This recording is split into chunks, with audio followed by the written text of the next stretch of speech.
রহস্যে ঘেরা এই পৃথিবীতে অনেক কিছুই থেকে যায় চোখের আড়ালে। এর আনাচে কানাচে ছড়িয়ে আছে নানা রকম বিষয় ও অজানা তথ্য। কিছু স্থান আজও মানুষের কাছে পুরোপুরি রহস্যময়, যার সমাধান আজও মেলেনি।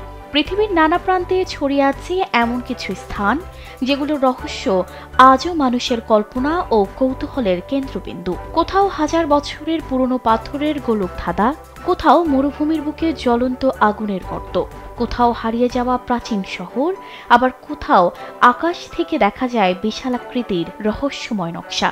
এসব জায়গার প্রকৃত রহস্য আজও উন্মোচিত হয়নি। গবেষকরা নিরন্তর চেষ্টা করে চলেছেন, পর্যটকেরাও ছুটে যাচ্ছেন কৌতূহল নিয়ে। তবুও প্রতিবারই কিছু না কিছু প্রশ্ন থেকেই যায়। আবার কিছু প্রাকৃতিক জায়গা নিয়ে যুগ যুগ ধরে চলে আসছে আলোচনা। এসব স্থান নিয়ে নানান লোকগল্প যেমন প্রচলিত থাকে, তেমনই আবার রহস্যের অন্ত নেই। যুগ যুগ ধরে একনিষ্ঠভাবে এই সকল স্থানের রহস্য উন্মোচনের চেষ্টা করেও আজও পর্যন্ত কোনো কূল কিনারা করতে পারেননি বিজ্ঞানীরা। তেমনই এক স্থান ম্যাকমার্ডো ড্রাই ভ্যালি। অনেকের মতে বিশ্বের সবচেয়ে গোপন জায়গা এটি। এই জনমানবহীন উপত্যকাটি বিশ্বের সবচেয়ে শুষ্ক মরুভূমির একটি এবং সম্ভবত বিশ্বের সবচেয়ে শুষ্ক জায়গা। এখানে কিছু শৈবাল জাতীয় উদ্ভিদ দেখা গেলেও কোনো বড় গাছপালা নেই।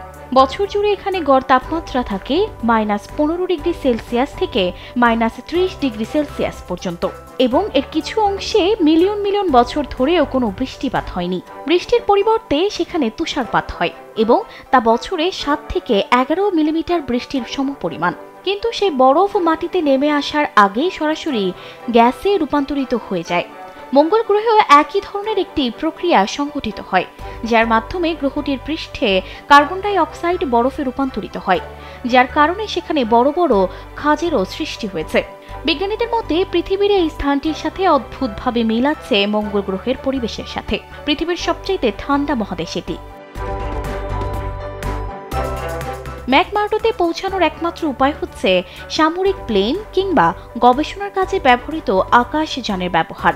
সেখানে প্রায় 7টি বৈজ্ঞানিক গবেষণার ফিল্ড ক্যাম্প রয়েছে, যার কোনোটিতেও অনুমতি সাপেক্ষে যাওয়া যেতে পারে। সানজিদা রহমান, কালবেলা।